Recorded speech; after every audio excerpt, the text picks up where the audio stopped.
Hey, Star Wars fans and Rule the Galaxy fans. Here we are at 9:15, 15 minutes late than our usual start, just because I'm hosting. You know that's the reason. It's another episode of Rule the Galaxy podcast.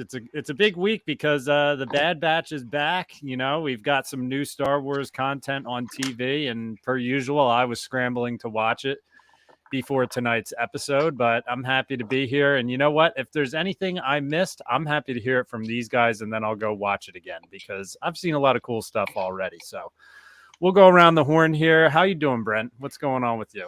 I'm doing good. I'm in the middle of trying to make my Darth Maul trees. Dathomir. I keep calling it Darth Maul when I talk to you guys, but I know it's Dathomir. But so they're going to have like little eggs hang down from this, but this is like a tree that's going to be a wooded area. So you'll see me kind of, if you're watching the YouTubes, that's what I'll be working on this evening, kind of hobbying it while we talk Bad Batch. I like that. I like that you've kind of started doing that a little bit during our shows. That you're kind of working with your craft as the show is going on. It is what it is. Sometimes they come out to be better than others, but yeah, I enjoy it. It's hopefully if people are watching, it gives them an idea of something visually of what I actually my nerddom and how it is. Absolutely. So. Alfie, what's going on with you? How are you doing tonight? I'm doing good. Another crazy Thursday. I say it every week, but this is like the busiest night of our week. So I was just like you, D-Doc. I'm always scrambling to get here on time. My problem is, and if anyone follows me on Instagram, they know what I'm doing. I'm renovating a bathroom at my own house, and I always fly too close to the sun at the end of the day. We were eating dinner with the family tonight. I had one wall to put up in my shower, and I told my son, I was like, hey, there's 3 episodes of The Bad Batch on. I'm like, we'll watch that. We'll watch it around like 7 o'clock. Like, I figured that would give me ample time to get on here, be fine. I didn't like start wrapping up the bathroom till like around 7 o'clock, what I was doing. So it was poor planning on my part, poor planning. Regardless of my problems, we have a special guest tonight, a guest who's been on Rule the Galaxy podcast multiple times, a guy I'm a fan of. I love following him on Twitter. Adam Bray is on with us tonight. Adam, what's going on? Hey, guys. Thanks for having me. I'm up here in northern Michigan, enjoying the warm weather for once. Now, is that Excited sarcastic or Bad Batch episodes? Yeah, and what's is that sarcastic or is the weather actually nice there right now? No, it's actually nice. It was 50 degrees today. In the past, this time of year used to be like -20 and -30, and it's completely switched over the last few years. Man, that's crazy. That's crazy. What do you have going on lately? Because I know it's been a little while since you've been on Rule the Galaxy podcast. Not a whole lot. There are some books coming out later this year that have my name in them. I'm not sure what I think about them though, honestly, because I found out about them by accident. Nobody told me about them, so I'm still kind of processing that. So I'm not promoting them at this time. I'm kind of thinking that through, but there are some things coming with my name in them. Okay. Are they Star Wars related things? There's a whole bunch of things on several topics. Okay. Well, that's pretty exciting. They're licensed books, movies and TV and stuff. Is there anything that you do want to promote that's been going on?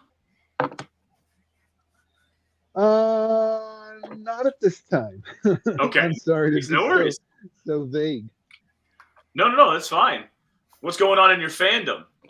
I know you're a figure collector a little bit. I know you're a huge Star Wars fan. We'll get to the Bad Batch in a bit, but what's going on in your fandom? What's keeping the nerddom alive in the Adam Bray world? Right. Yeah. Well, I'd say probably the thing that's catching my eye the most right now are the G.I. Joe figures that Hasbro does. They're really cool. The Hasbro's really hitting a home run with them. with a lot of detail and cool characters and lots of accessories.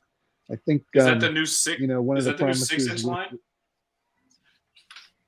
yeah, they've got a GI classified line that's 6 inch.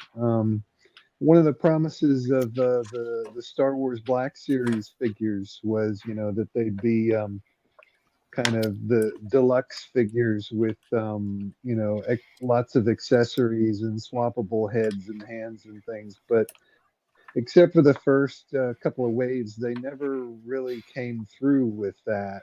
But they have managed that with the GI Joe figures, I think, because they don't have to pay Disney a licensing fee because Hasbro owns that property. So those figures are a lot more fun. So I've been enjoying collecting those, especially around the holidays. They all went on sale for like $10. So when your average price for 6 inch figures is like $25 to $35, that's a deep discount. So that made Yeah. it fun. Yeah, I've had to pull back on everything else just because it's so expensive. Even those the Star Wars Vintage Collection figures, that was kind of the core of my collecting. I can't afford them at $18 to $28 each for a I little agree full with length you, Adam. figure. I've had to stop buying them because they are just way too expensive for a 3 3/4 figure. They're $27 now, from what I've seen. Yeah, the deluxe ones are 27 or $28, and there's a lot of them are going to the deluxe, or they'll do 2 packs or even 4 packs. And there's this weird thing in collecting these figures now that's been going on for a number of years, where um, when you buy set packs with more figures, they're even more expensive. Back in the old days, it used to be the more you buy, the cheaper they are. But now the more you buy, the more expensive they are. And it just doesn't make sense. It's just completely unaffordable. So I've had to pull back. I like the retro better now just for the value. The retro collection. I don't care for the packaging with the sticker, big eyesore of a sticker and the faux weathering. But the figure itself at $12, and those go on sale more often. The price drops after a while with the retro figures, where it doesn't seem to drop much with the vintage collection. So they're much more affordable, and I might continue with the retro, but pause on the vintage collection.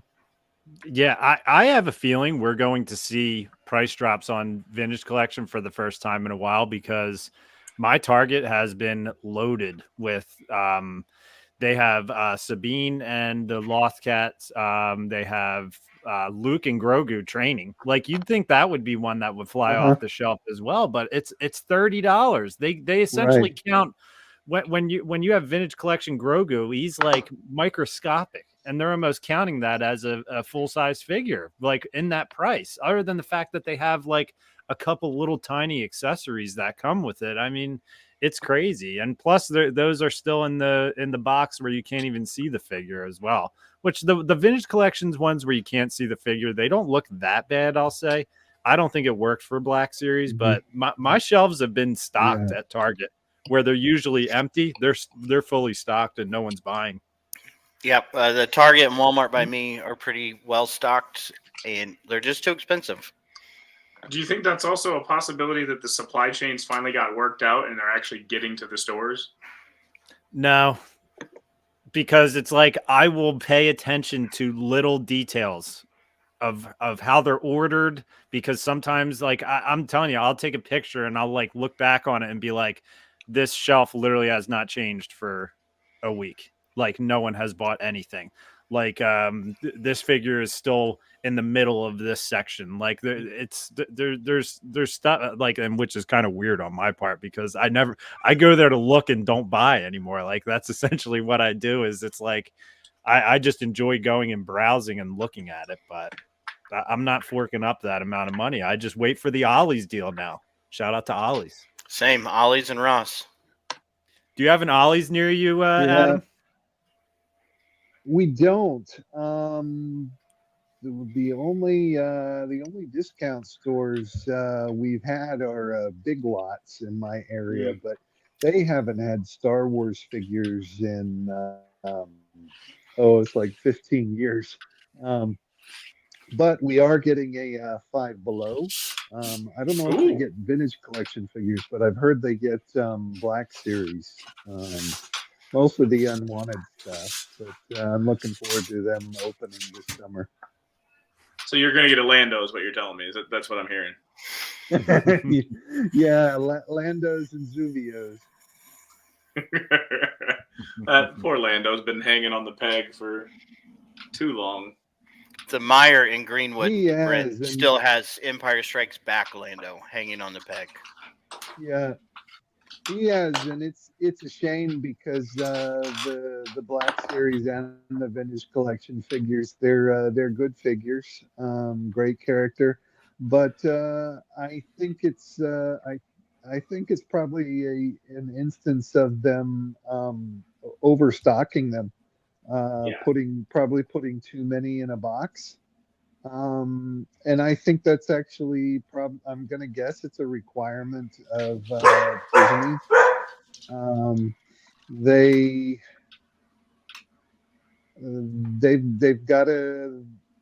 They've got a requirement where certain characters have to be included in every wave, and sometimes more of them than others. And I think Lando was one of them.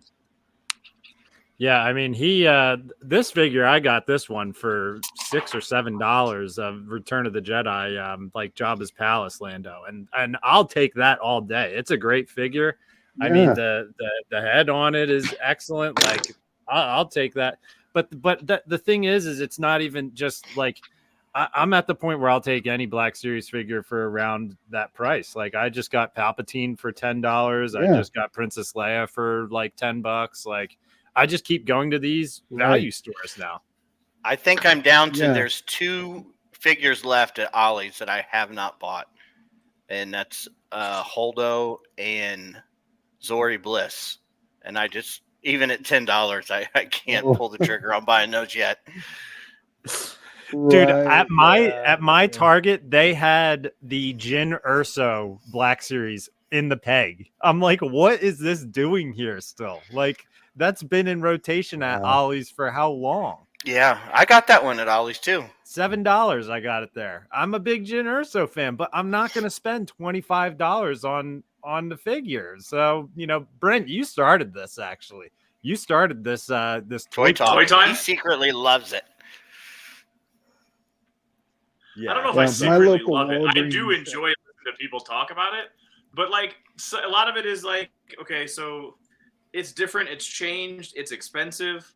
I don't know. Like the Lando, I like making. I just like teasing about it. To be honest, yeah, I did get it started. I also know that you guys get super fired up about it too. We love it. I want to buy a Black Series figure at full price again, and there has been nothing other than the Luke that I ordered. Or no, I found that on the shelf. The Luke Skywalker from The Mandalorian, which was in the covered box, which I hated, and Hasbro knew everybody hated it, so they got rid of that. But now that they've gone back, people still aren't buying the clear case, which is funny. Like that Bo-Katan holographic figure at Target, I don't think one of those have been pulled off the shelf, honestly. It's like, no, it's still full at mine. I think the last full price one that I bought was Sabine from the Ahsoka show. I did buy that one. And that's a good one. That's a good, I would buy that figure. It's a good solid figure. I will buy at full price. Just probably not that deluxe price, unless it's, I have to say, unless it's a Fett. And then I might, because it may go on clearance. It may get bought up in, triple in price. Yeah. Well, moving on from toy talk, because we definitely hit that pretty hard. I'm looking at the I'm looking at the topics that Joe sent us over as some of the Star Wars stuff that I never see during the week that Joe does see, which I always appreciate when he sends us over. But the one that stands out the most to me, and we'll get to the Bad Batch. I just want to cover a couple of topics before we kind of get into the Bad Batch, because that's going to be a lot of meat of the episode. One of my favorite stories that Joe sent was Liam Neeson says that Star Wars is diluting itself with spinoffs. Now, I got to look that up because I guess, did he do a recent interview where he said that? I'm not sure. But what are your guys' thoughts on that? I'll go around the horn. Do you think Star Wars is diluting itself with too many spinoffs? I'll start with Brent on this one. Yeah. I had every now and then, like, somebody came into my office and saw all my toys that I have, all of my tchotchke toys that I have posted, and he was a former band director, and he credited John Williams' score of the first Star Wars as getting him to be a band director. And he said that, like, the Disney stuff, it's not because it's quality or not, but it's not really been my cup of tea, just because I feel like there's almost too much. It's just constantly inundated with it, right? And so not enough is a problem, and too much is a problem. And I can see that. There was also a post that sidebarred comment that I saw from one of my online forums was Kyle Newman, Star Wars fan, came on and said that, like, the Disney Star Wars is essentially a cover band of Star Wars, right? So, like, if you think about that, like, both of those statements are basically just saying that while we do love Star Wars, there might be too much of it. Like, I don't know. Like, so yeah, I do see it. I do think so. But it's not something that it's going to stop me from watching it. Yeah, no, I agree. I mean, it's we expect a lot from it, and we have been. Lost Adam. Adam just dropped out. I'll keep my eye out for him in the bottom here. Anakin Skywalker. This is where the fun begins. I agree. Alfie, what are your thoughts on it? Because I'm actually reading more into an article of some more Liam Neeson quotes just because of this Empire article that recently came out with Phantom Menace coming back into theaters. So, Alfie, what are your thoughts on it? Did he say this before or after he cashed the Kenobi checks? I mean, he said he said publicly he would never be on another Star Wars. And then he was on another Star Wars, right? Like, right. I mean, after episode 1, he trashed the movie and talked about, I'm paraphrasing here, obviously, but, how he felt as a performer, how plastic it felt, and seeing himself as an action figure, just really hurt him artistically. And that, yeah, he was never going to do another one, but he did, and he got paid for it. I mean, I see his point, and I kind of agree. And then on the other side, I like that there's a lot of Star Wars. Right. I don't think there would be as much if there wasn't. Liam Neeson. He thinks that Star Wars is kind of becoming Star Wars is diluting itself by putting too much content out. Okay. Right. Yeah, and I was just kind of asking everyone's thoughts on that. Adam, what do you think? Okay. You want me to? Yeah, go ahead. Yes, I agree with him. Yeah, I agree with him. I think it is diluting itself. Wouldn't necessarily be saying that if everything was everything we were getting was at a high quality. But I think it is diluting itself. There's too many things that have been at varying quality. And yeah, I think Star Wars would be better if it pulled back and regrouped and thought about what it was going to give us before it put it out. I think that Dave Filoni being made the creative director or whatever he is a good move. I think though there's a problem that probably his position isn't high enough in the chain, because I think there's still a lot of, I think still all the decisions on which projects they're doing and going forward with them is still made by people, at a higher level than him. And so I don't think that's going to correct the problem. But I think it is diluting itself. Um, I think it does a better job maintaining quality in animated form. I think so far what we've gotten is really good animated, but the live action stuff is kind of all over the place. Yeah, no, I agree with that, and it's it's funny because like on top of all this stuff, it's like we have Bad Batch out now, we have the Acolyte coming out, we have They the gave a date Skeleton for Crew that too. coming out. Yeah, we have, what is it, June June 5th, I think. 5th. Yeah. Dude, this is the show that does not exist that's going to happen to me. Like how I know you're tapped into the leak community, Alfie. Has there been like leaks, set leaks, like information on this show? Because I haven't seen anything Yes. personally. Not a whole lot, but there has been set photos and leaks from the Acolyte and from Skeleton Crew. It's So just they weird to are me. actually happening.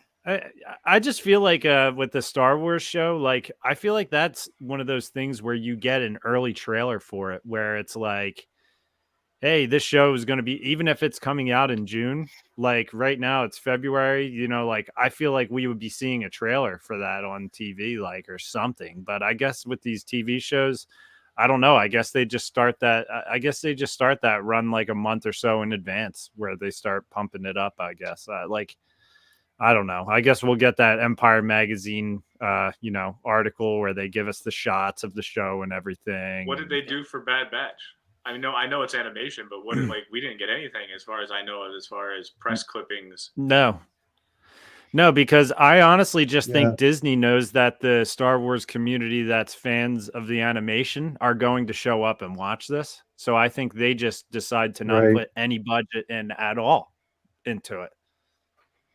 Fair. Yeah. All I've seen was the 2 trailers that dropped like last week Yeah. and commercials on the Disney channels.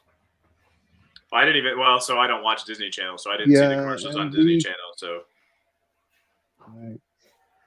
And all of a sudden, these interviews with the production people, the producers, and the 2 actors, Dee Bradley and what's her name playing Omega. All of a sudden, the interviews with podcasts dropped all at once a couple of days ago. But they're really weak.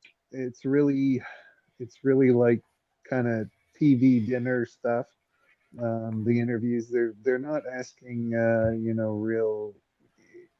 real hitting questions. It's as though Disney wrote the questions for them to ask. And it's going, and or not much promotion going, and the live action shows, it is really weird. I don't understand the timeline and the lack of promotion. The Acolyte, back at the last celebration, I don't even remember when that was. They brought all the actors out on stage, and back then it was just so early. Like, it's like, who are these people that are up on stage talking about themselves? Nobody knew who they were. And then I don't know how long it's been, what, a year and a half, and there's still no show. And not to have an official trailer. I know there's a leaked one online. And then There the is. Skeleton Crew, yeah, the Skeleton Crew. We knew about that. That information about that came out about the same time, or maybe even earlier than the Acolyte. And who knows when that's coming. That's actually the show I'm more interested in. I think it'll be more. It just looks like to me, sounds like to me, it's just got more magic in it. It's more, they say it's the Amblin style, which means like E.T. and Goonies and things like that. So I'm actually more interested in that because I don't know, The Acolyte has got a lot of inspiration that I just don't know if it's going to be what I think of as Star Wars to me. I guess we'll wait and see. Yeah, I mean, and I don't know if we talked about this 2 weeks ago or a week ago or what, but I recently read something where there's rumors now that the Acolyte may take place 50 years before Phantom Menace now, rather than 100 years.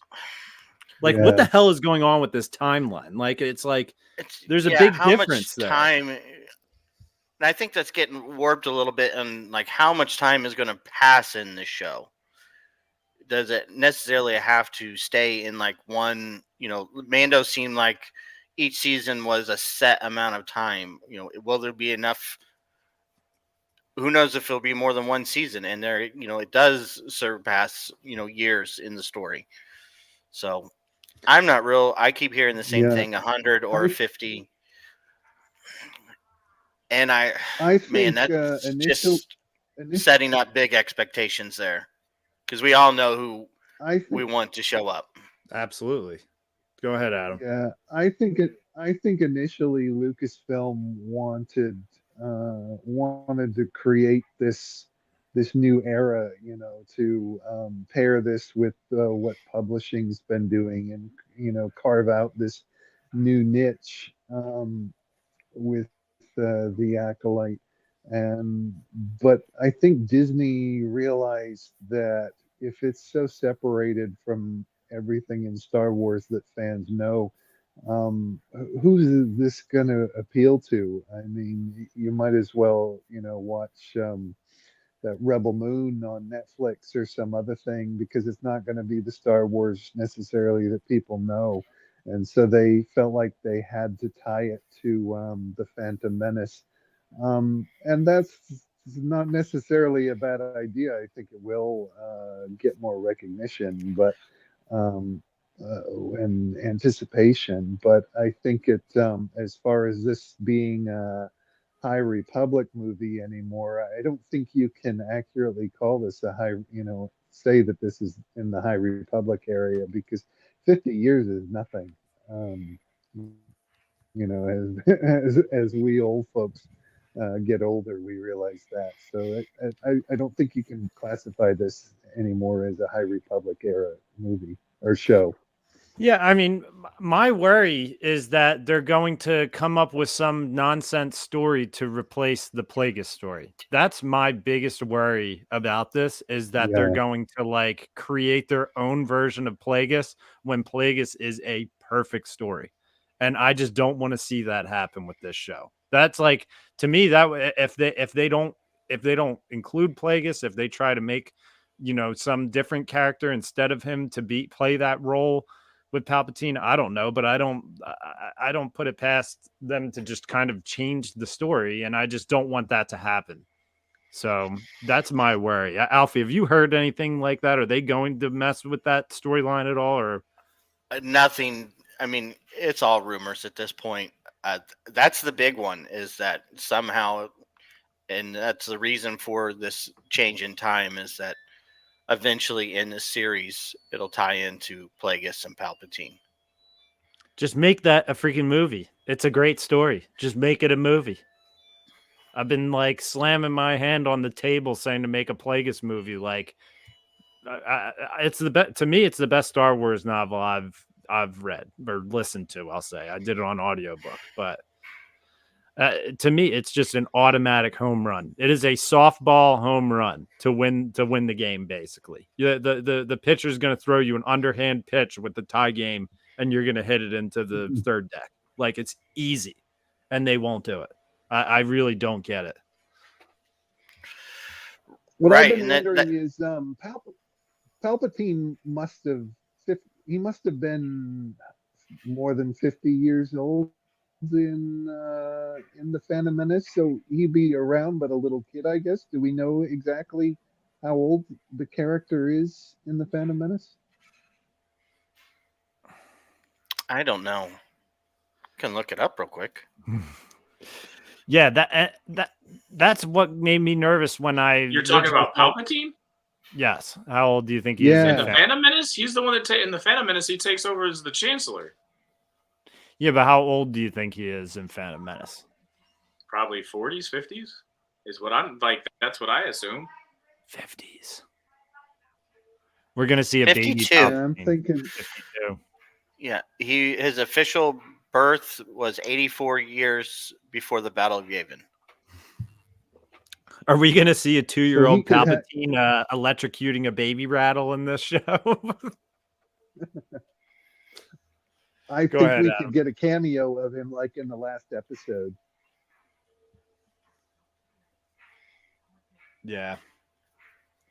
I don't know. That storyline is just too good to me to where it's like you could get a great actor to play a young Palpatine and just make it happen. It would be awesome. And I mean, yeah, we'll talk a little bit more about Palpatine in a little bit because obviously we got some Bad Batch fun going on here. I just want to hit another topic or two before we get to that. This one made me laugh that Joe sent. I have no clue where this came from. Could you see Taylor Swift being in a Star Wars movie?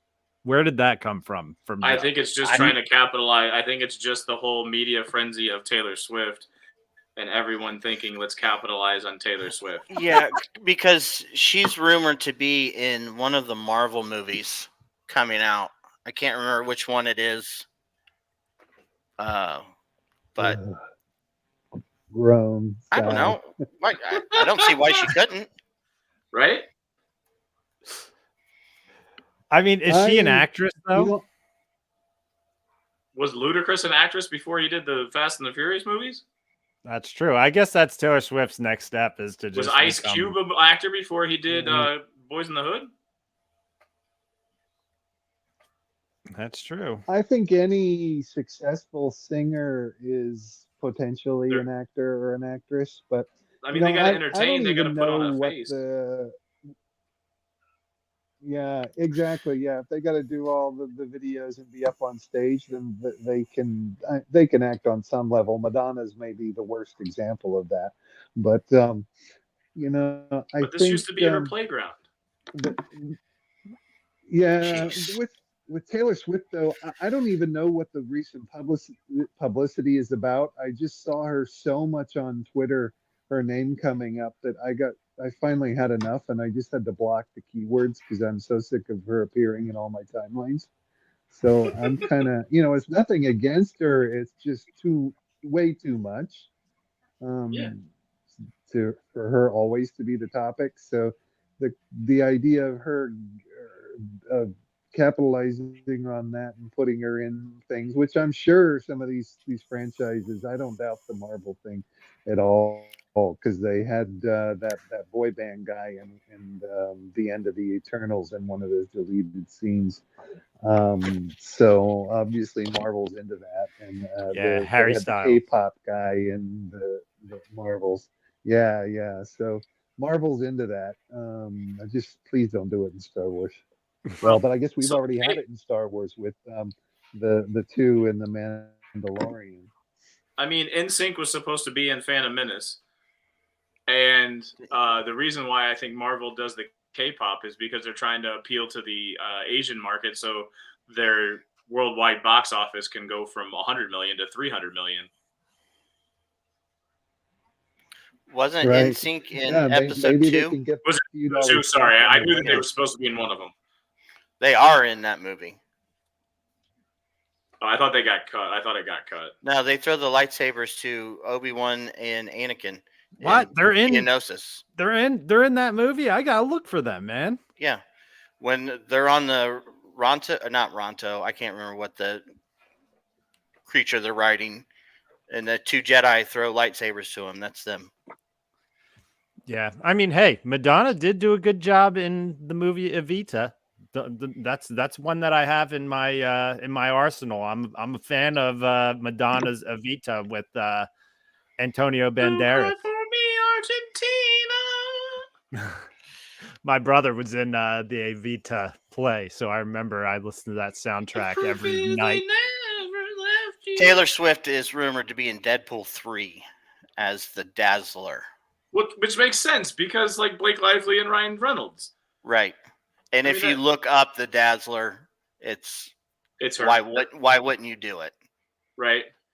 And I mean, she was around them all. I think New York was when they were in the box, and she was in New York on a break between the Eras tour, so they could have put her in for 2 or 3 days. Yeah. There's no doubt that that's a possibility. And Ryan Reynolds was in the box with them as well. Right. And the director, Sean Levy, was. And Wolverine, I can't think of his name. Hugh Jackman was in the box also. Also a guy who can sing and act. Hugh Jackman, yes. Hugh Jackman. Les Miserables. Hugh Jackman. That's one hidden thing that people might not know about me. Huge musical fan. Like, I love Broadway musicals. That is one thing that like I don't talk about much, but I'm like totally into it. I've seen Hamilton. Les Mis is one of my favorite. I love the Les Mis movie. Oh my God, 24601 with what's his name playing not Jean Valjean but Javert. Cohen, Sacha Baron Cohen.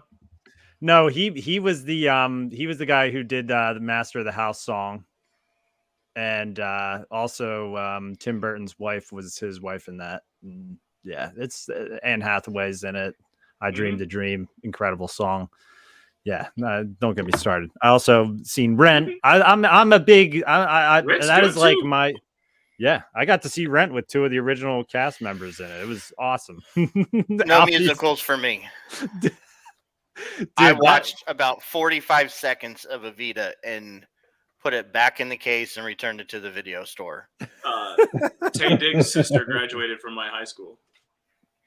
That's awesome. So I graduated Diggs in Dykeman.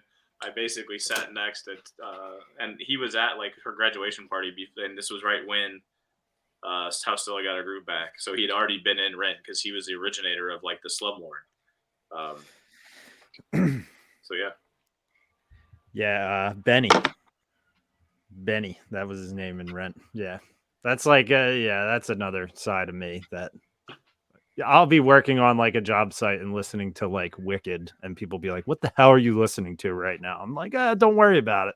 Put my headphones in. Alfie, I'm laughing at Alfie's expressions right now. He's just like, "What the hell?" Yeah. You know, every job's got to have that guy. I'm that guy. You know, it is what it is. I listen to weird music. I listen to movie scores. I listen to Brent is making some progress here. What Alfie, do we got? does that look right? I think it looks pretty good. I think it looks damn good. Like the little where the vampires drop out of during So is there an actual Legion's Night Sister team? So the Shatterpoint game, which is like the small, it's a bigger model size, bigger scale size, smaller model count, has Night Sisters. But you have Asajj Ventress in Legion. And just no one's like, obviously, since we had Fetterman on, and because I don't know, the Asajj was in that one, Dathomir just became, which she's going to be in Bad Batch. Dathomir just kind of jumped to my head because I haven't seen anybody make something like that. Gotcha. There's a Night Sisters team on my game. They're so annoying to play against. They're the worst because they work together, right? And they can heal each other. And they bring each other back from the dead, yeah. Yeah, that game drove me nuts playing the Night Sisters. It might be part of the reason why I don't have that game anymore, is because the one I think the one character is she called like the Mother? Mother Talzin. Yeah, she would just you would take out her squad and then you'd start working on her, and she would just resurrect everybody. So yeah. And if you try to take out her, she just resurrects herself. So Legion is a tabletop war game, but they're talking about Galaxy of Heroes, the mobile game. But Star Wars Legion is it's a miniatures based tabletop war game that I've gotten myself into. It's 3-dimensional chess, and I get into making the terrain and making it look like the areas that you play in. So currently I'm taking inspiration from Jedi Fallen Order, and the Clone Wars to try to make a Dathomir inspired. So I take pink foam, cut it down to shape into mountains. I don't know if you are looking at the video or not. Basically, this is tinfoil, hot glue, cardboard, Easter eggs, and Okay. like jute rope. So I'm gonna have to like basically prime that so I can paint it to make it like that glowing red. I'm gonna do something to the trees to cover them up and paint them, but that's to look like part of that forest in Dathomir. Do you have a hot wire Okay. cutter, Brent? Yeah, I broke my original one, which wasn't very good, and I had money from Christmas in a Amazon gift card, so I got a pretty decent one now. Aren't those the best, man? 'Cause Fantastic, dude! It's a game changer. I always I build a train display at a retirement home every year, and every year it gets more custom and bigger. This thing is like 30 feet by 15 feet. It's huge. And I'm always the mountain guy because I did it one year where I was using a knife and cutting into it and everything, and the foam was getting everywhere. And I told my boss, because I started watching guys who make these dioramas on YouTube, and they use these hot foam cutters, and I'm just like, Yeah. I need one of these. And he ordered it for me, dude. Those things are a game changer because you just carve into the foam like butter. Yeah, and it's there's something, obviously it's satisfying. It hits my artistic niche to see basically aluminum foil and hot glue turn into like a craggy tree, and to see pieces of like insulation foam that you can just turn into something that looks like mountains in 10-15 seconds. Now you got to paint them up, but yeah. Joe is in the chat. He says, "Hey boys," and he said, "Adam, I love your Marvel and Star Wars books that I've got from you." Well, thank you, Joe. And then we got Anakin Skywalker in the chat bringing up one right there.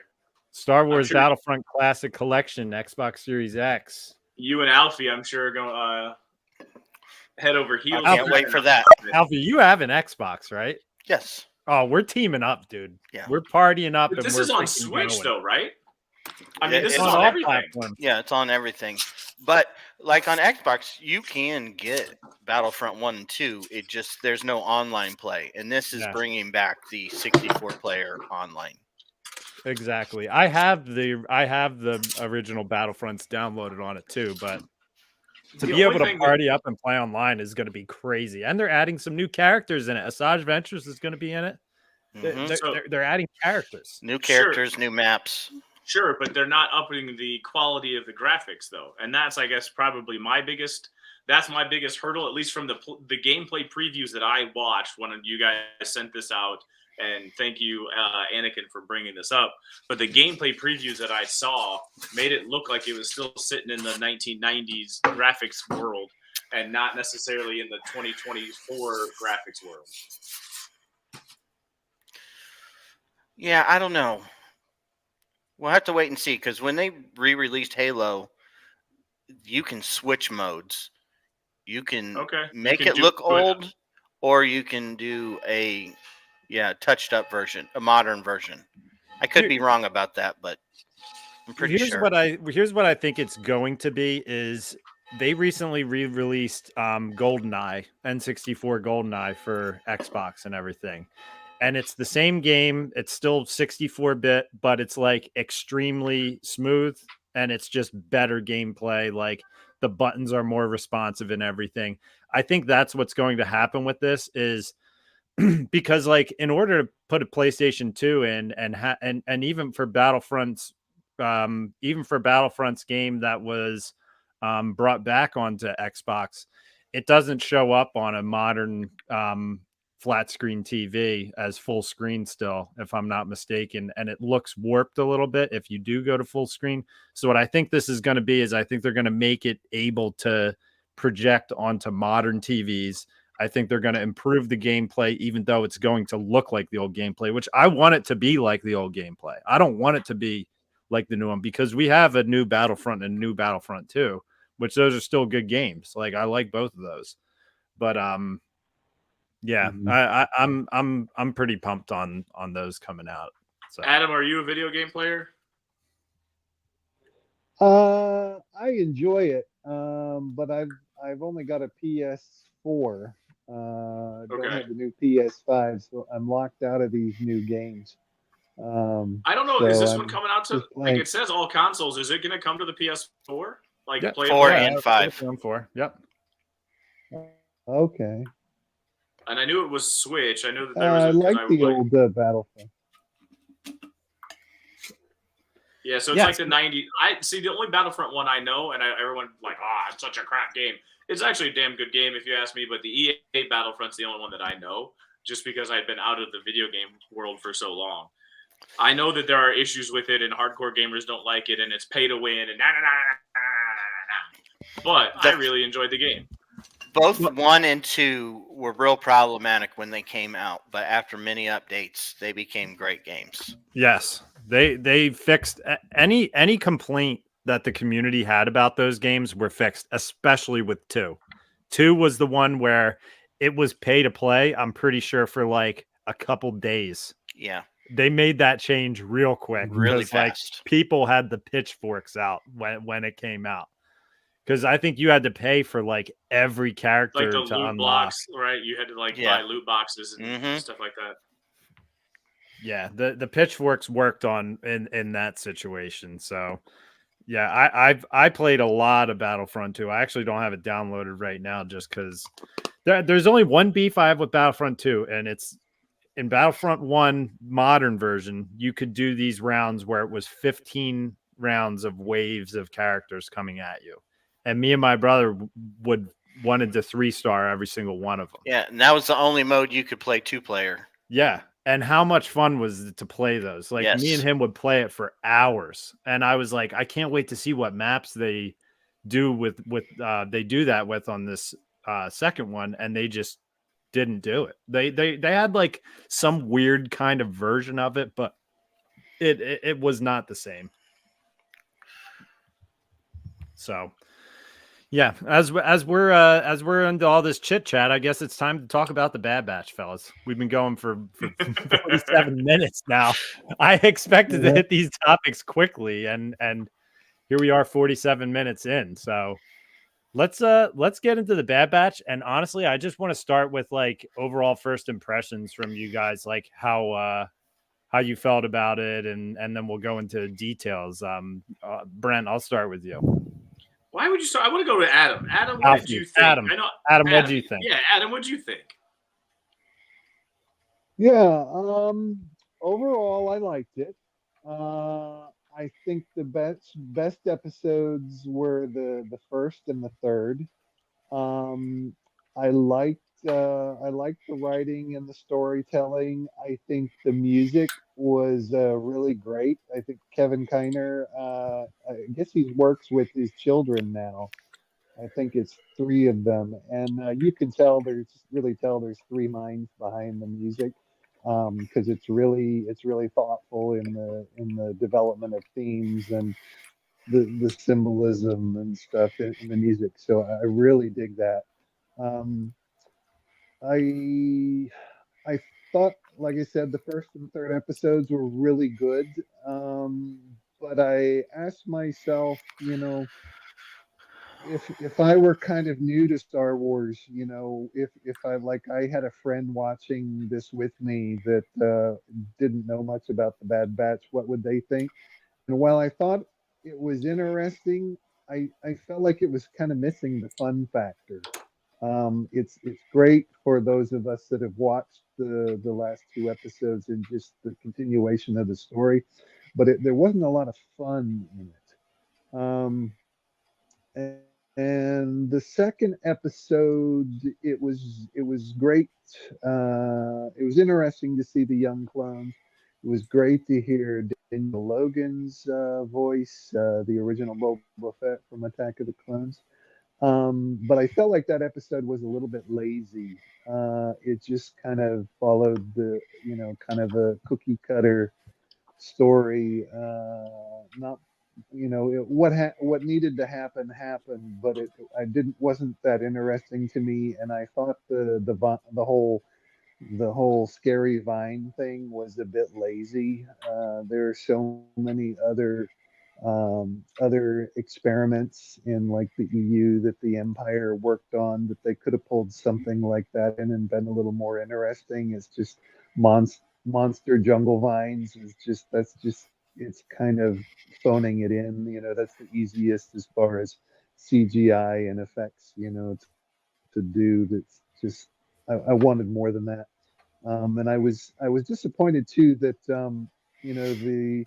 the crew, it's down to two. It's just Hunter and Wrecker, and that I was disappointed that they didn't make the three kids part of their crew. I think at this point the crew needs to be growing. They need to kind of create an army, and maybe they will. They drop those three kids off on the island, apparently, and so they can go back and get them later. But I just felt like they should have kept them on board and brought them on the adventure.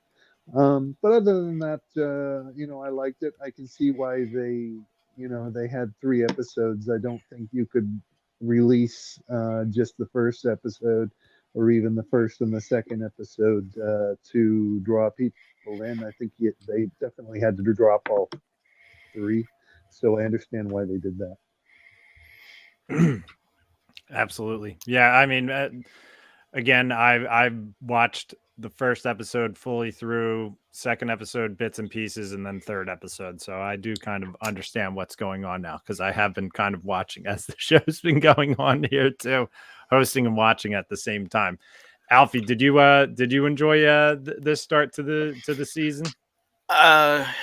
I've been very critical of this show, and I feel like these 3 episodes really highlighted a lot of my criticism. That the most interesting parts of this show have not much to do with the Bad Batch. That first and third episode, I did not want to end. I would have liked to have walked around with Hemlock and just asked 1,000 questions about what's going on. I agree with Adam. I think the second episode was a typical Bad Batch episode. Yes, it moved the plot forward a little bit. I liked the young clones. Gives us some more insight into what's going on. Echo and Rex are off doing something else. But we couldn't get back to Mount Tanus fast enough for me. Yeah. No, I agree. It is odd, like with the Bad Batch crew just being Hunter and Wrecker. It is weird. And it was weird for me to be rooting for Omega and Crosshair not to escape. You're like, I don't want to leave because you don't stay want to here. leave. You don't want to leave Yeah. Tantus. I want to know more about this place. Right. It is cool. That because of your history? Is that because of the history that you Yeah. have with that place? It just seemed like I know we're going back there. Some things are going to get answered, but then it's like I don't want there to be a possibility of it not getting answered. I want to know what's in the vault. Yeah, I went back and rewatched that segment just to see if I missed it, because I know they went in, and I know I didn't know if they showed anything inside that vault. So I've watched it 3 times tonight, thinking that I missed something, and I'm just like, they're gonna string this out. They're gonna string out what's going on. I missed it the first time I watched it, but did you see the clone that was all in black outside? And then goes back in, right at the beginning of that episode, I believe, or if it wasn't, it was on a different episode. And then the Sith runes that were all over the floor. That I didn't notice. Yeah, this kind of ties into that line from The Rise of Skywalker, cloning and dark magic and secrets of the Sith. I don't know. I want to see what's in those things. Could this really be leading towards, because I mean, Palpatine's obviously very invested in what's happening here. So do you think this could possibly be what leads to Rey? Yeah. Yes, absolutely. And 100%. It also leads to everything that they're talking about in The Mandalorian as well, because why would they use the word M count? The only time, when was the first time that they used the word M count? That was the first Episode time I 1? remember. They called them midichlorians. They didn't call them M count. They called it midichlorian count. Yes, but they didn't call it an M count. The first time that I heard M count was during Mando season 1 when they went to the first time they saw the pickle jars. And so it's 100% the cookie or the Easter egg or the nugget and breadcrumb that will lead us to the cloning and the cloning of Gideon and that whole Shadow Council stuff in my mind. Yeah, they used the same name. They called it Project Necromancer. What's going on, Luke Skywalker? That's a comment from from YouTube, and the Hyperspace Heroes guys are in here. Good evening to you as well. Yeah. G-Doc, so you said you watched 1 and 2, or you said you watched 1 and 2 pretty solid, and you're kind of watching 3. No, I watched 1 and 3 pretty solid, and 2 was the one, because you guys in the group text, I can never tell if you're actually serious or not when you say that 2 was like kind of a snoozer. I'm like, either 2 is a banger or it's actually a snoozer. If I say that it is something that's solid, it's probably just to be sarcastic with everybody else. He's directing it strictly towards me, D-Doc. Yeah. He's coming at this guy. Yeah. I don't know. Like, I think it was necessary. Like, so to go to my my opinion of 2, it's necessary, right? I feel like there were parts of it that were necessary. I can see what Adam is saying, that it was kind of lazy. I think a lot of Star Wars is cliche and lazy. Like, and I want to say, I'll go back to even like the George Lucas stuff, and I know I'll get hate from this from everybody in the chat. It'll light up. There's a lot of cliche and lazy type things and themes that are in all of Star Wars. But I think it's necessary to set up the stage that was she communicating a little bit more than just simple communication with Homeboy? Did she have like the animal connection like Ezra has because she has a high M count? That's a good setting? thought. That's an interesting thought. Is it that she has a high M count, or because the second time I watched it, the way that they word it, it doesn't necessarily mean anything about her having an M count. It's just that she is. The M count was not destroyed or right. She's susceptible degraded. To it. Right. She can accept that. Correct. Yeah, I mean, I like, as we're talking about this and as I'm thinking about it, it is kind of funny because Alfie is right. It's like the second episode is essentially there just to remind you, like, yeah, like this is about Hunter and Wrecker and the Bad Batch, even though like I'm totally invested on what's going on at Tanis, and that's all I want to know is like what's going on there. Like, how many people really picked up on that the guy that was missing a horn was in season 1 of Bad Batch? It was season 2. It was right before the race on season 2. Yeah, season 2. Yeah. He looked really familiar to me, and I'm like, "What are you from?" Like when I saw him, I'm like, "I know you from something." He's also from the Clone Wars, because there was a couple episodes where Hondo works with him, or they use him, and maybe Rebels, one of the two. So he's in one of them, right? Of other animations as an older person, so you know that he's sticks around. Yeah. Which I went to the IMDb on that episode, and Angelica Houston played that Issa Duran, because I heard her voice, and I'm like, this is an actress. Don't get me wrong. I'm not trying to say I knew it was her in any type of way, but I'm like, this is someone who's definitely like a high end actress with that voice, and it's the girl played Morticia and Addams Family. She's done a bunch of she's had a bunch of roles. There was a lot of actually like stars that appeared. The boy from Julian Dennison, he played Deke in episode 2. Yeah, he's from Deadpool 2, right? Yeah, he's in Deadpool 2, and there's another movie that he was in. I forget the name of it, but they definitely pull in the big actors and actresses for these roles. And the guy who plays I'm like, his name's already I forget this guy's name constantly, and he's like now become the big bad Hemlock, obviously.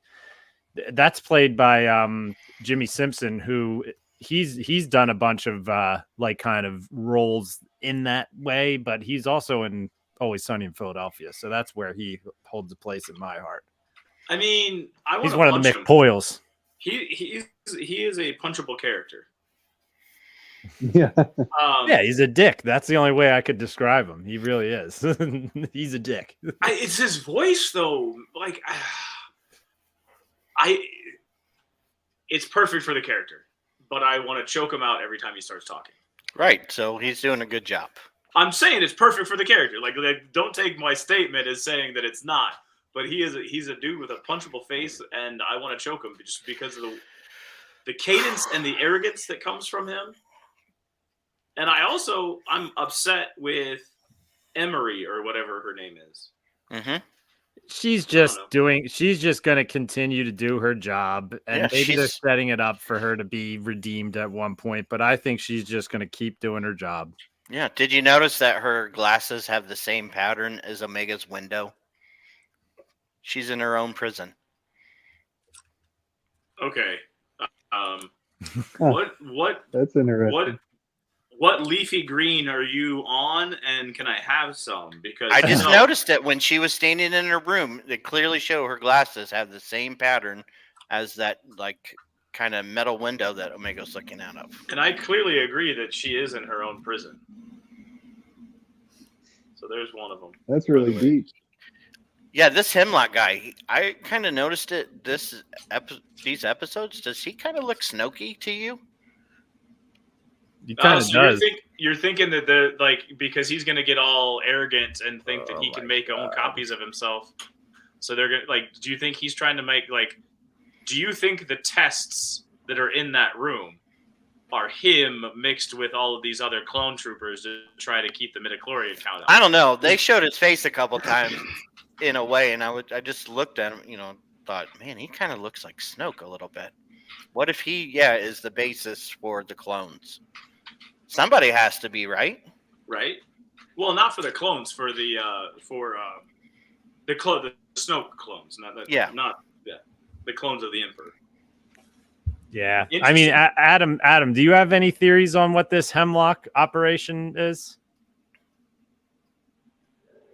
Not really. I just assumed that they were making clones of Palpatine to try to start that. But on the other hand, it does seem it's hard to believe that he would. I feel like that would be more secret, even more secret than this program. So I'm not sure, but I guess the obvious answer is that they would just be Palpatine clones. So I'm not sure. I'm not surprised that Omega is involved in this, or that she's got the high M count. That was something I just assumed from the very beginning. Because I guess the other kind of elephant in the room is, how do you get a blonde-haired Caucasian female clone from a Jango Fett or a Tamara Morrison? And I had wondered if maybe that was a Force thing, that she was able to be so different because of the Force. That the Force jumped the genetic barrier or something. And I think in a sense that's what's happened. However, now that they've got Emery, and there may have been another female clone. I can't remember that if we've seen another. That does muddy the water a little bit. But there does need to be further explanation of that. Unfortunately, that's not a question I've ever heard addressed to anyone involved in making the show, if we're ever going to get an answer to that. But I think is part of the mix. Yeah, no, absolutely. And am I not mistaken that Omega did not start off the show wearing a ponytail, and she started to wear a ponytail? Do you think she was doing that to relate to the girl more? Alfie, go ahead. If you notice the marks in her cell, like 6 months pass. Yeah. There's a big time jump. But yeah, she looks like her. Or so was imitating her style. Yeah, her hair is getting longer, and that's why I'm like, oh, is Omega gonna try to make her hair look the same as hers to kind of make her feel a little more empathy for her in some kind of way. You know, there's a lot of moving parts with this show, actually, at this point. Like, as I'm thinking about it right now, there are a lot of moving parts. And on top of all of it, you just have Hunter and Wrecker, you know, doing their thing, and they're going to get Omega back. But would Crosshair really leave her? No, I don't think so. no. Okay. No. I think so. I think he would. I think I subscribe to what he was telling her, that he is not them. I think he wants to believe that. I think at one point in this show, we just need to stop with that because we know he is one of them. And it's like at one point, it's just like buy in. He's not going to be a bad guy in the end, in my opinion. He's got to have, if you're going to say that, then I'm going to go to what I know of the Joseph Campbell hero's journey. He's got to have some sort of rebirth. I feel like he's had like two or three rebirths though since this show has started. Though he keeps like thinking he's the guy and keeps getting kicked down. Like, I think he knows he's not the guy now. Yeah. He's kind of lost his steady trigger finger there. oh yeah, the hands are shaky. We saw some real blasters at one point though. And you saw a lot of stun guns. Yeah, but well, when the storm when Crosshair got the gun from that stormtrooper, when he was like telling him I'm in charge and everything, and he took the gun and shot it, and it was the stun gun. I'm like, are you kidding me? Even the stormtroopers are carrying stun guns in this place right now. The first shot from a stormtrooper blaster was a stun ray. Actually, no, I disagree. It's not the first shot. It was when I was talking about when they were trying to stun Leia, but they were shooting at the fleet troopers. They weren't trying to stun. The stun guns are definitely overdone. I've started to wonder with these episodes if maybe that's a directive from Disney that they don't want in a cartoon people killing each other so much. Because this series started off really violent and dark, if you remember, when those dark troopers or whatever they're called burned those civilians alive with a flamethrower. That was pretty extreme. I was kind of shocked by that. And it That's seems true. like since then they've pulled things way, way back. Every time anyone's shooting, it's a stun gun. And so I wonder if that's a Disney directive. Yes, but meanwhile, you have the Deadpool Super Bowl ad where he's talking about pegging in it. So it's like Disney doesn't know what to do. Is that Disney or is that Sony? No, That's it's Disney. This Okay. this Deadpool is Disney. So I don't know. I mean, to me, Rogue One is one of the most violent Star Wars movies that's ever been made, and that was Disney, and it's one of the best I've ever seen.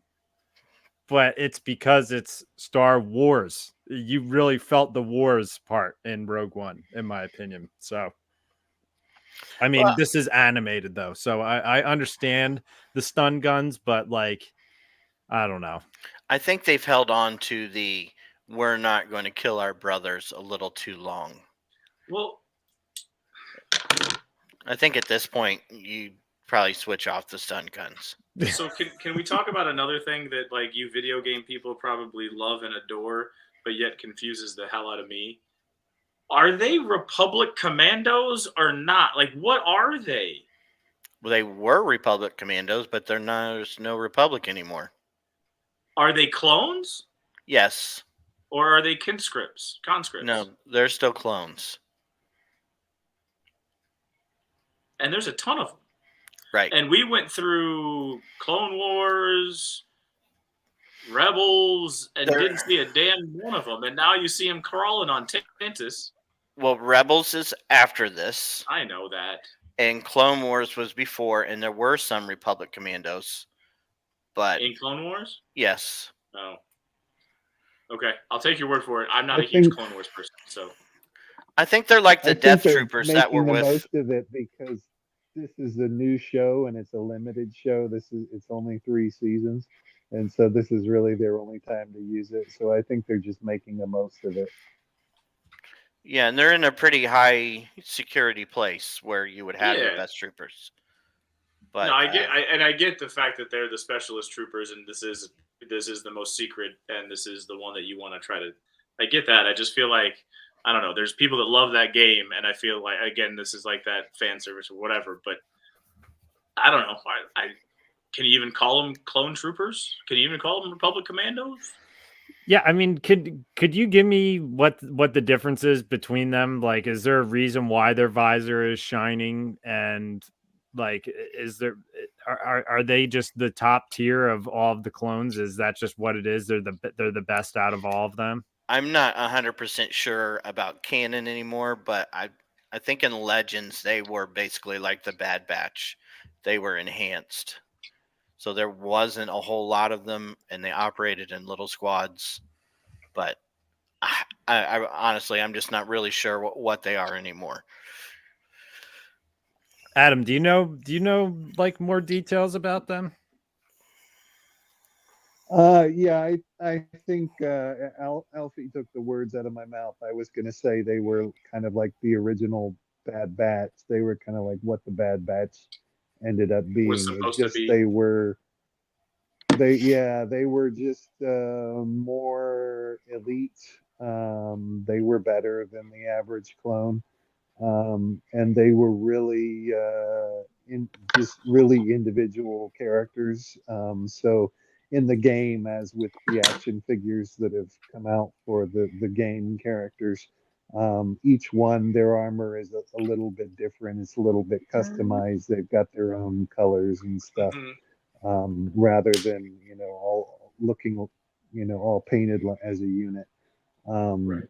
And so I think that was the original intent. Now it's just they're just kind of they're like the Green Berets. They're the best of the best. And so because of that status, I think they're still kept around at this point in the timeline, but they'll be phased out like everything else from the Clone Wars era. Yeah, that's what I wonder if we'll see something like that during this show where I mean, you saw how disrespectful the stormtroopers were to Crosshair. Like when they're like, "This guy thinks he can tell me what to do." Like, are you kidding me? Like he thinks he has ranks on us. Like, which like Crosshair is badass, but like, I wonder if we'll get to a point where, with all the stormtroopers being mixed in with them at Tanis, might run into some problems. Alfie, go ahead. Yeah, one thing that I do remember about the Commandos is, and again, this isn't canon anymore, but in the Darth Vader novel, that was like right after Revenge of the Sith, you found out that most of them did not turn against the Jedi because they did not have the programming. Since they were so enhanced, they weren't given that program to follow the orders. They were allowed to be more independent. Interesting. So Vader actually killed most of them himself because they let Jedi escape. Wow. See, they're all like a lot stockier too. Those guys like look like they're hitting the clone weight room. Like they're pumping iron in there. They're freaking squatting. They're hitting the bench. Like those guys are lifting weights. High protein diet. Yeah. Absolutely. 5 meals a day. What do you got to do when you got to go to the bathroom in your clone armor? I thought they had a. Do you have a latch? No, wait, that's Iron Man. Never mind. I was thinking of Iron Man. Like I'm sure you could probably flip down whatever if you got to go to the bathroom, but like if you got to drop a deuce, I mean that probably gets a little fishy. Yeah, that's probably a long process. You got to be planning ahead.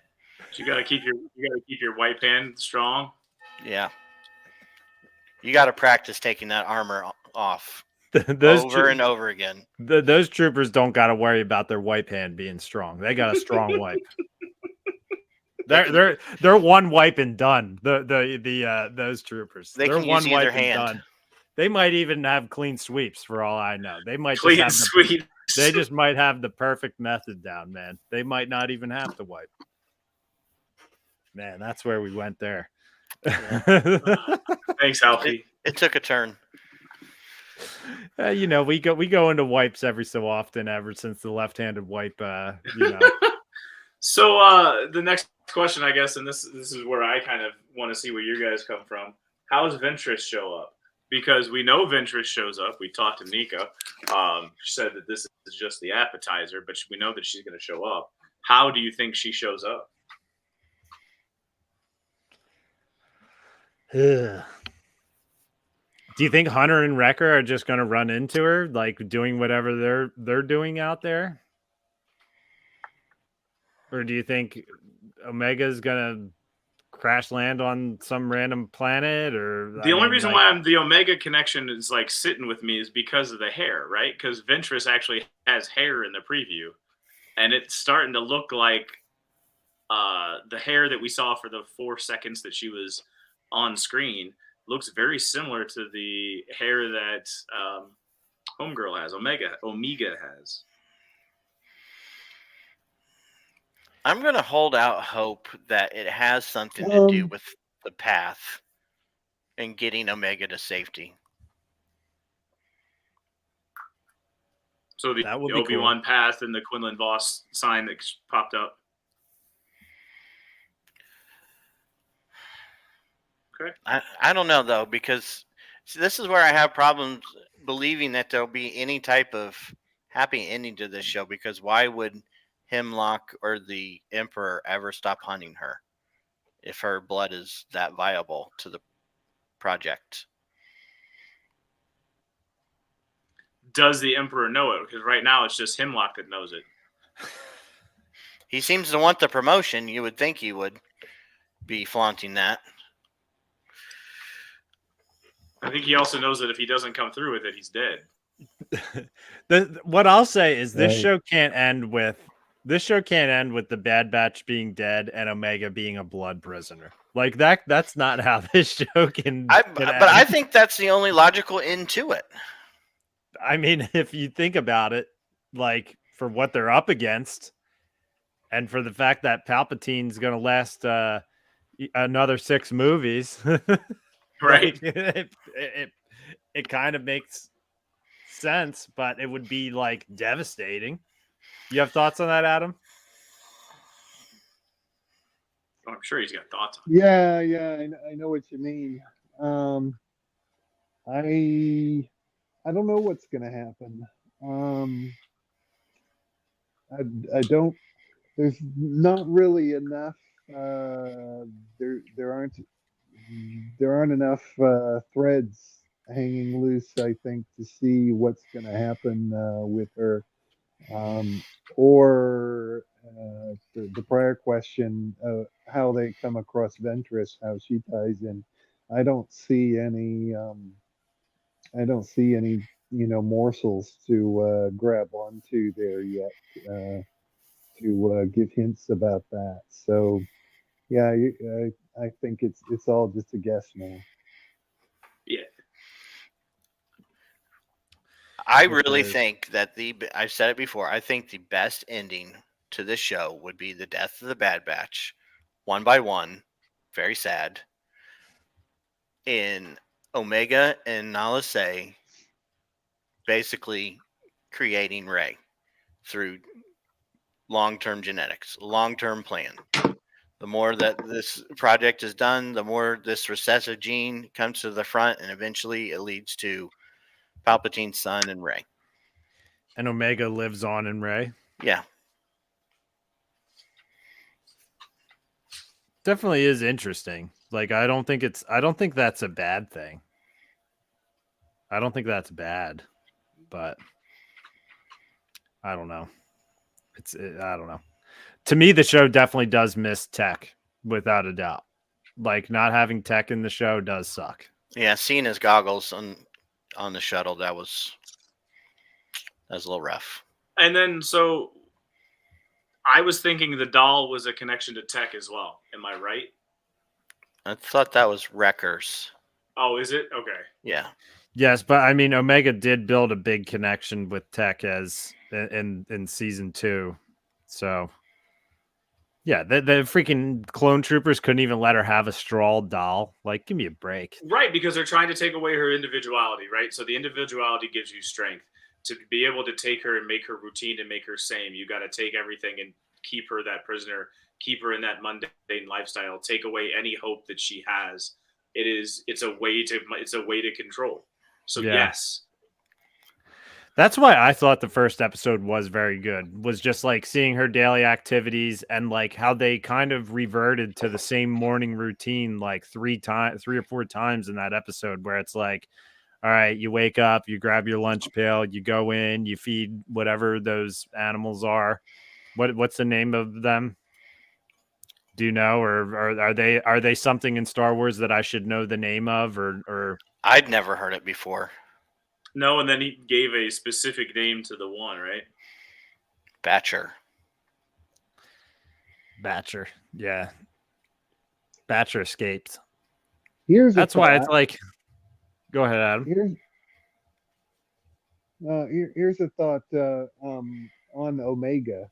Um, perhaps she is Ray's mother, because then that would bring because Palpatine's son, um, if I remember correctly from what I heard about the novel, is a clone. So perhaps it's not that the cloning was successful in Ray. Perhaps it's that Omega was her mother that brings the midichlorian count into the line to produce Ray, and perhaps that was always Palpatine's plan, part of his plan uh, that Omega would go free and would connect up with his clone son. And to pull that off, though, in this series, I think they'd have to do what they did at the end of Rebels and show, a little bit of the future in the last few minutes.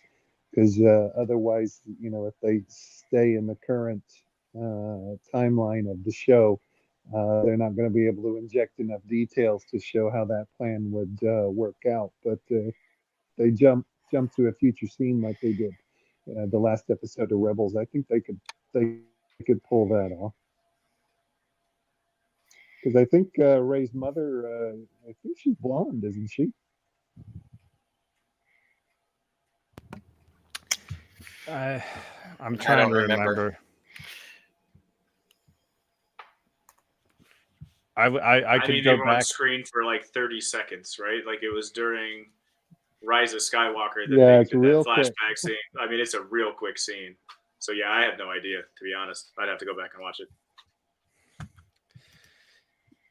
I just wish that they showed us more in episode 3 when they finally showed Palpatine going through the lasers and going back there, which, hey, we have Ian McDiarmid back as the voice again. Yeah, he should be being paid to just read random things and being recorded. Right. Just as many words as you can get in the Emperor's voice. Here's the dictionary. Just read me the dictionary. Here's a thought. So, is it too far off to think that eventually this location will be attacked, maybe destroyed, at least found out about, and that's why they have to move to Exegol? That's possible. Well, so they orbital bombarded his first treatment facility. Why did they leave that? Why did they leave that one? Right. So I would assume that it was because the tree things got out. Okay, because they couldn't stop it, so they got out, Right. and then the way to try to kill the tree things was to shoot it down and get the hell out. So now let's go to Mount Tantif, or Tantis, whatever, however you say it. I don't know. Like you would think that I felt. Go ahead, Adam. I think that's a reasonable presumption because if now that Omega and Crosshair escape, that means that the enemy will know the location of Tantus, and that would be a good reason to destroy the base and move it. Yeah, and that's you can tell that they're going to do whatever it takes to get Omega because they called off the firing squad on her at the end there too and everything. So whatever they have to do to get Omega now at this point, I mean, she's the key to everything. They kept showing those blood samples and everyone was not working out, and hers is the only one that does. So the Bad Batch is gonna they're gonna now maybe I missed it just because like I said we started the episode right as I was finishing the third episode. She didn't reunite with them or anything, right? Was she just in the ship when it ended? Right. So she's gonna reunite with them. It's just gonna be Omega, Wrecker, and Hunter, and maybe eventually Crosshair versus an army. Episode 4, Adventure of the Week. They go back and meet up with Sid, and Sid tells them to go do something. You think Sid's got to pay up at some point for turning him over? Yeah, Sid's got to get gun smoked. But Wanda Sykes comes back in. They mentioned like there have been publications or somebody has talked about Wanda Sykes reprising her role in this episode. Yeah, so she at was some in point the she's coming trailer. back. Sid deserves to be gun smoked. I'm saying it right now. She deserves Wrecker to throw a freaking grenade at her ass and just turned into green slime. There you go. She handed them in. Turned into green slime. I love it. Yeah, the next episode is going to be Sid just like, yeah, there's this planet where there's, a bunch of gamblers there, and I need you guys to go play a card game and win it and come back here. And they're just going to be like, all right. And that's going to be the episode. And then it'll be done. And Alfie's going to be pissed off.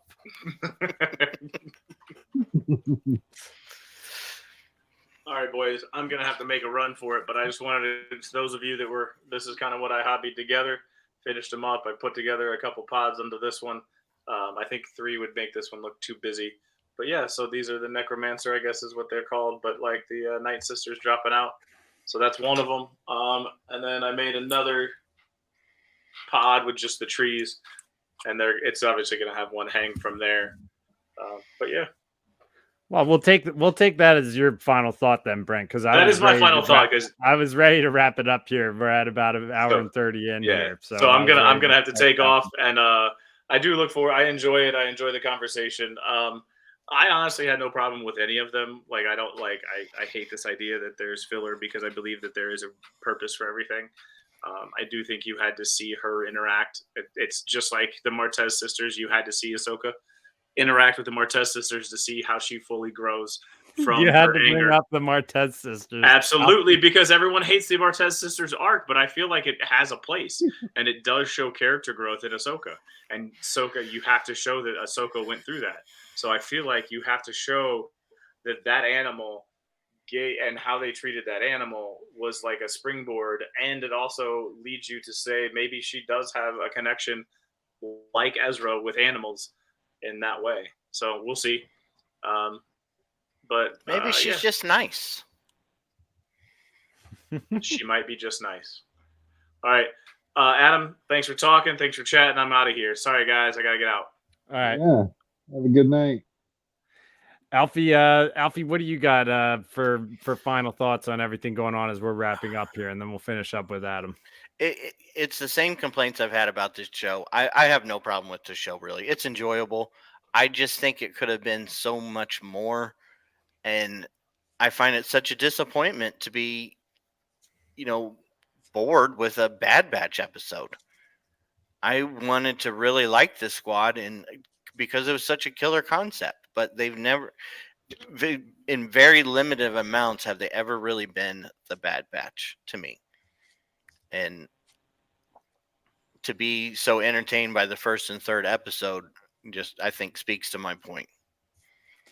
Yeah, I mean, the Bad Batch were not in the first and third episode. Right. I got to admit, though, they've made Omega a pretty interesting character. I got to give that to them. Yes, Omega is an she was. interesting She's a character. very Ahsoka-like character. Someone that I really did not care for as much. Which, granted, I'm older, so and this is a show for children. But she's developed into quite an interesting character. Absolutely. And that's where I feel that any happy ending of her riding off into the sunset to, the Jedi survivor camp or somewhere, I just don't see it because she's become a great character, and I don't think you can just write her off that way. Yeah. She deserves to be a part of the ongoing story. I agree. We'll see where it goes. I have a feeling they're going to stick the landing with this, though. I don't know how it's going to happen, but I do think they're going to. We'll see. Adam, thanks for joining us again. It's been a while since you've been on Rule the Galaxy podcast. Why don't you hit everybody with your final thoughts and then tell everyone about all of the work that you've done in your career and where they can find your books and everything along those lines. Sure, yeah. I'd echo pretty much what Alfie said. I give these episodes a 2 out of 3. First and third are definitely great. The second one, you could probably even skip, and you might not know the difference. I think I also agree. They've done a good job with Omega. Upon reflection, I suspect she's going to have, a tragic, sad end or future anyway. And I think we won't know that though until the final episodes. But there's, if you watch like the Kiners, who wrote the music, and other people have talked about, I think D. Bradley Baker was showed on his social media that he was sent from Lucasfilm. I think it's some kind of crew gift of tissues that were branded for the Bad Batch, tissues for crying.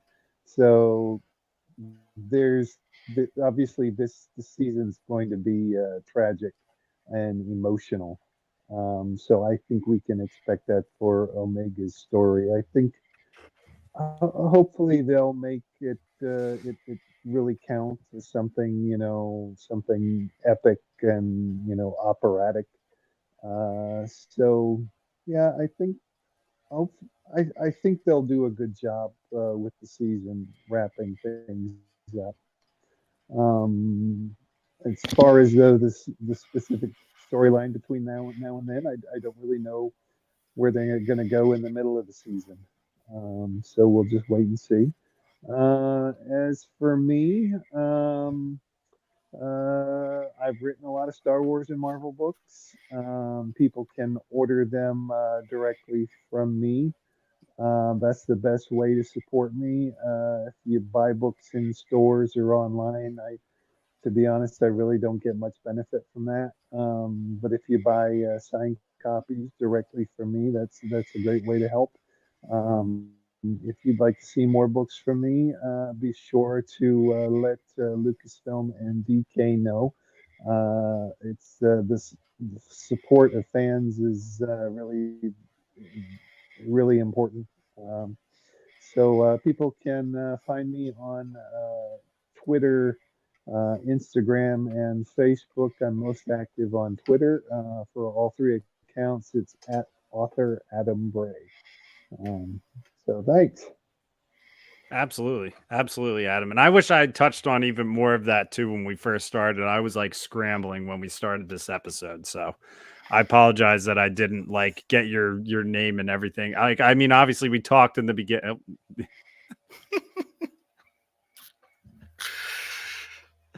Oh, he's back. He's back. Yeah, I wanted to give your your following and what you've done earlier in the episode, but it just kind of I was scrambling, and yeah, it what happened happened. Alfie, did you have one more No final problem. thought? 'Cause I saw you throw your finger Yeah, up there. I'm sorry. I totally left this out of my final thought. I'd meant to include it, but so in the trailer we saw Finnick Shand, right? And Yeah. Cad Bane. At some point in this season, will Omega meet her brother? Oh, that would be awesome. Well, we've already had what's his name's voice, Logan's voice. Ooh, that's very possible.